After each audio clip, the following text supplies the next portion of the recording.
The Lord be with you. And with your spirit. A reading from the Holy Gospel according to Luke. At that time, Jesus entered a village, and a woman named Martha welcomed him into her house. And she had a sister called Mary, who sat at the Lord's feet and listened to his teaching.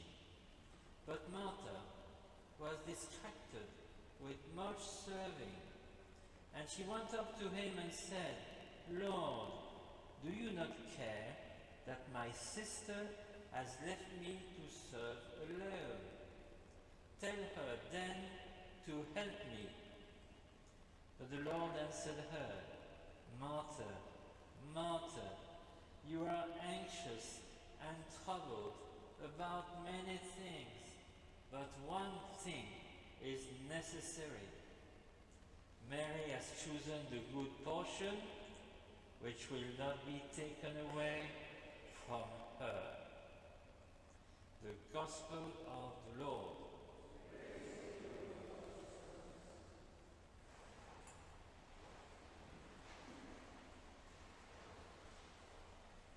In this Gospel, brothers and sisters, we see the two sisters receiving Jesus in their home. Now, Martha must have been very nervous and she is agitated.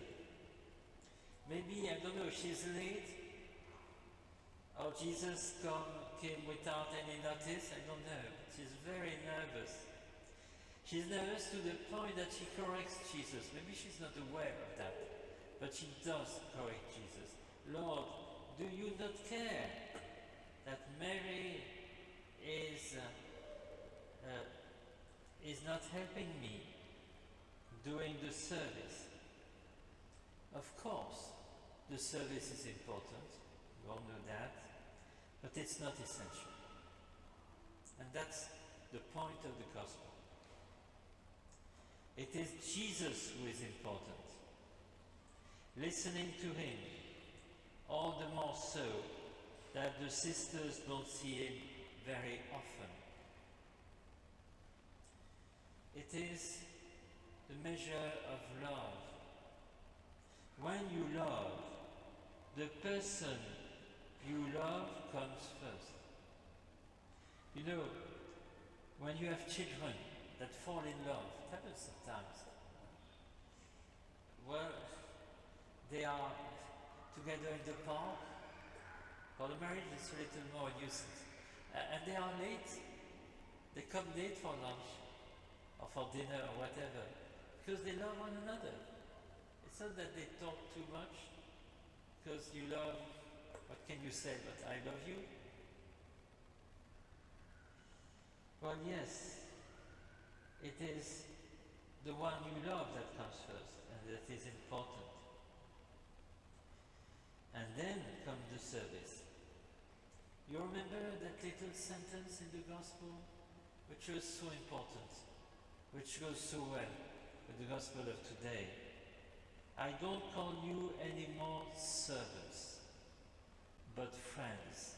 You remember that? An important sentence. In our Western world, we have to rediscover what is love and the gestures of love. It's true, we don't know, we have lost, the little attention, the little something which is unimportant and which shows with discretion our love. And a neuropsychiatrist, doesn't hesitate to say, and he's published many books, that many young people are afraid today to fall in love because it creates an attachment and they want to stay free. And it shows in their life, because in their life they have 3, 4 different, as it is said, partners, I don't know what exactly it means, during a lifetime? Don't want to be attached? And then don't be astonished if they have a lot of anxiety, because if they don't want somebody that is going to be with all their life, their life is a little insecure, they are rather alone in fact, especially when they get old. So in love, the person you love comes first. For Mary, Jesus comes first. She had a sister called Mary who sat down at the Lord's feet and listened to him speaking. When you love, what is the most important thing? It's not to tell all your life, who cares? It is the presence. And you can, in a car, drive all the way along for 300 kilometers without a word. The presence is more important. The presence of a baby, the presence of an elderly person. And Jesus goes a little further. This must ask ourselves what it means. He says Mary has chosen the better part. It is not to be taken away from her. So what does it mean? What is the better part? It's important for us to know that in the church. What is the better part? When the tradition of the church has understood contemplative life, a call to follow Jesus for himself in all a contemplative life, as for instance the Carmel. When you are in Lourdes, beautiful all the service there is in Lourdes. That is true. It is beautiful. But when you look, on the other side of the river, when it's going a little uphill, and then in the distance you have the Carmel with Carmelites that are there. 1 hour silent prayer in the morning, 1 hour silent prayer in the evening. They are just there with the presence of Jesus, and they are praying for us. And what does contemplative life remind all of us? That what is the most important is our relation with Jesus. In silence. A silent prayer. Rosary, very well. But first, silent prayer. When you get up in the morning, silent prayer. When you end the day, silent prayer, adoration. Jesus is there, present. And you listen to him, and you adore him. He is your creator. And more than that, he loves you.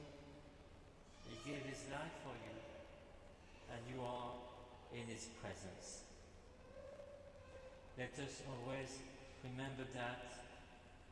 Saint Bruno, in a beautiful way, said that, in a letter to his friend Raoul Levert, he said, only those that have experienced it can know what silence and solitude can bring in divine